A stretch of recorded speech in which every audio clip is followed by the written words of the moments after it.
Today we're going to cover a really easy gobblegum strategy that you guys can do inside of Black Ops 7 Zombies that will allow you to literally get as many gobblegums as humanly possible before Paradox Junction. Drop a like, subscribe to the channel, and enjoy the video. Want to unlock all new mastery camos like Singularity ASAP? Check out Mitch Cactus, the biggest and the most reliable name in Call of Duty. They offer instant delivery DLC codes like Monster Energy, plus lobbies delivered in under an hour. Everything is 100% safe and legit for Xbox, PlayStation, and PC. Trusted by the community and seen all over YouTube, Mitch Cactus has over 20,000 verified reviews and thousands of personal vouchers. Make them the go-to for all things Call of Duty and even other games like Battlefield 6. Use code SPAZO to save 5% off for a limited time only. Alright, welcome back. So today we're going to be doing a strategy that we basically found a few days ago, week and a half ago. I don't really know, but it involves using Old Tessie at exit 115. Today, we're going to be doing the exact same thing, except we're going to be on directed mode.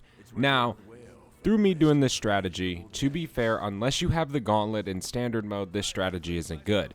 Now, in directed mode, that completely changes things because you can max out yourself wherever you want to be. Say if you want to be on a round cap of whatever it is, round 7, and kill zombies, you can easily do that, and this strategy can go on forever and ever, and you won't have trouble. So today, we're going to do exactly what I just said, kind of in hopes of grinding, getting some gobblegums, XP, kind of covering this strategy so you guys can kind of prepare for the new Nuketown Zombies map, Paradox Junction, whenever that does release on the 11th.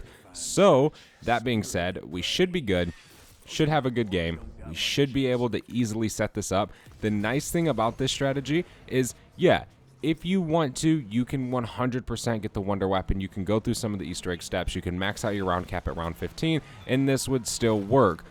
But it's easier if you don't do that, specifically if you're just going to want to use one of your regular weapons, right? Say if you want to use the LMG, the SoCal, we're using that today, or even possibly a melee weapon you can use, and it can benefit very much from this. Whenever I did this strategy the very first time before I posted the video, seems to be really beneficial with melee weapons. It's kind of one of those strategies that is really good with that. Now, obviously, regular guns, again, it can handle, and you can definitely do it, but when you gotta reload, sometimes it can kind of get a little bit tricky, but not always in directed mode because of how much slower the game actually is. That being said, we're gonna do probably a little bit of both today, so we want to grab Melee Macchiato before we do end up getting out of here, and actually we can grab, say, Speed Cola as well, just so we don't have to come back and do that, or we don't have to go to the Wonder Fizz back and spawn.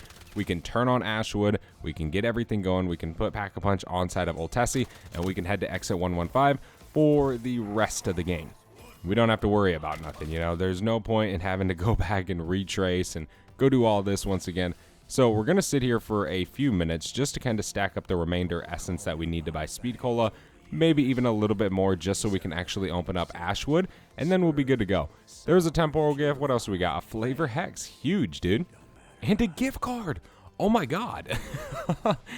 W Gobblegums, dude. Heck yeah. Freaking awesome, dude. Those are literally going to be saved for Paradox. I am so glad we started playing at this exact time. Gift cards are so OP.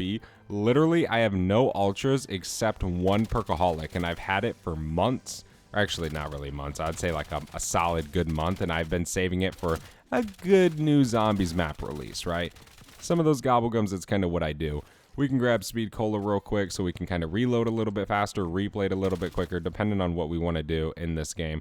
We have another zombie. It looks like he's right here. There we go.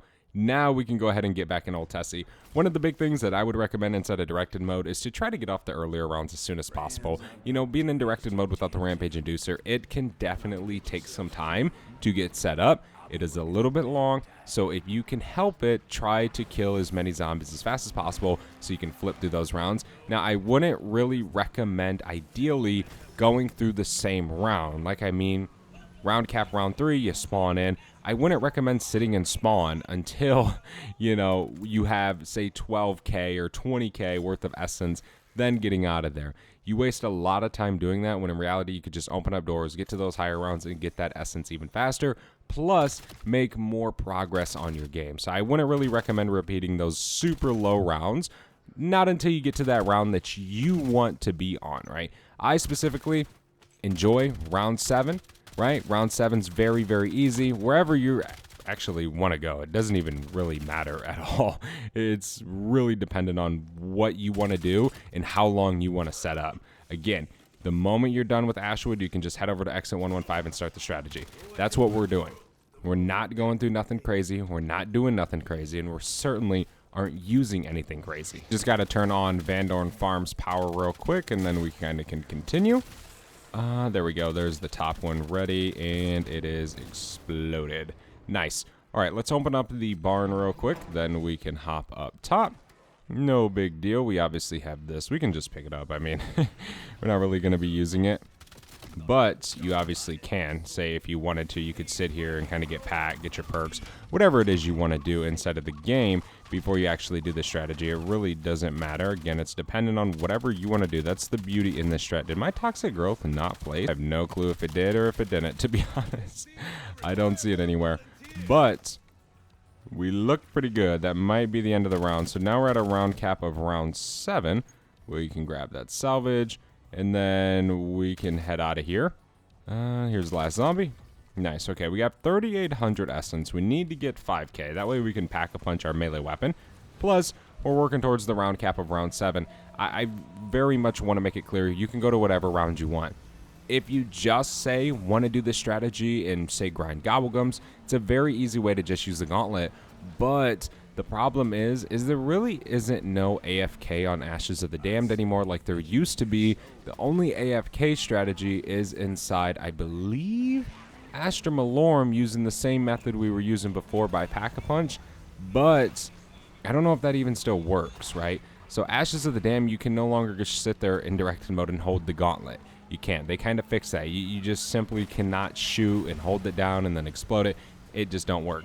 So the better alternative would be to use your melee weapon. But again, you can't AFK.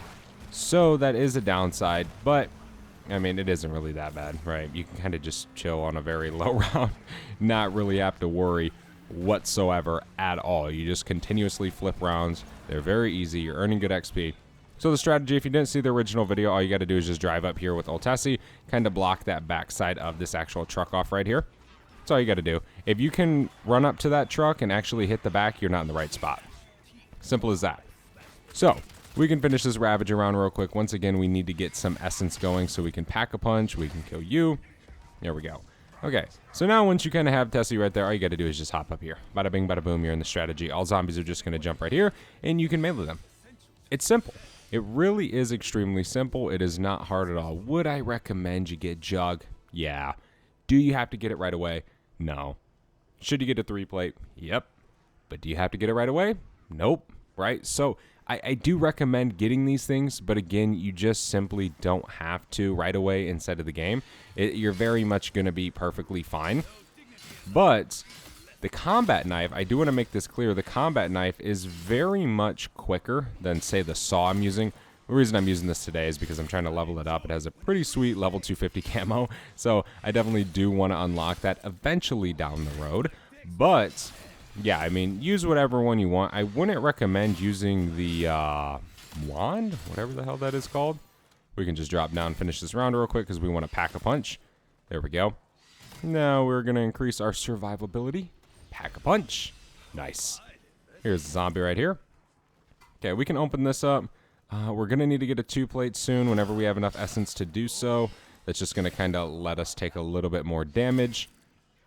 Usually, like, say if you're on round 7, you can just get a 2-plate and that's it. You don't need to get all crazy and get a 3-plate. If you're going to be on, like, say round 15, which is the max round in directed mode, then of course get the 3-plate, right?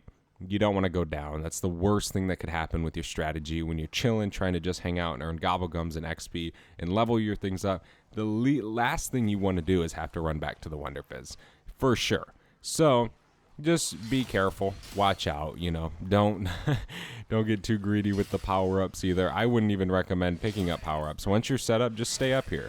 You don't need to worry about anything. You don't need a double points. You don't need a nuke. You don't need a full power. Just chill.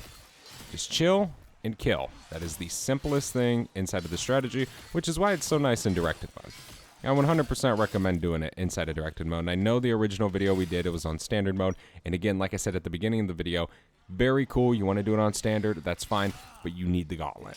100%. And then you got to deal with Xursas, and there's many more problems that arise with it whenever you're doing it in standard mode. So leave it up to you. If you want to do it, by all means, go ahead and do it. But again, you don't have to. Things I just did and I'm doing right now is I did go ahead and get the 2 plates. We got elemental pop, we got fireworks on our saw, so now we can pretty much just chill. We don't really need to worry about nothing.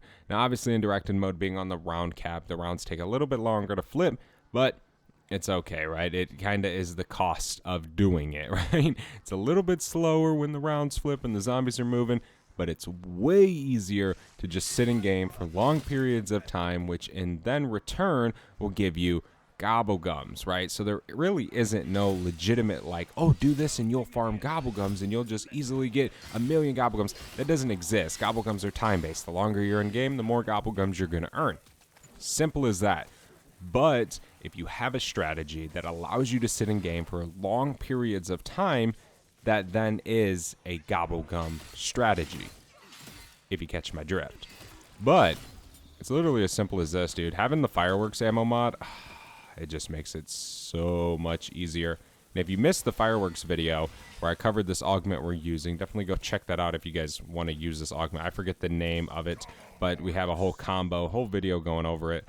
Okay, there's the end of that round. And again, we just continue chilling. And also, you can go to whatever round you want.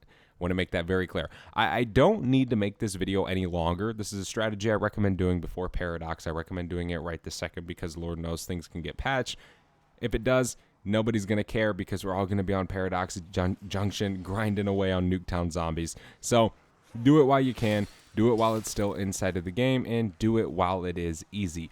Thank you guys so much for watching this video. Hopefully you guys enjoyed it. It's a very quick one, but hopefully I helped you guys out today in prepping for this new map. I'll see you guys in the next one.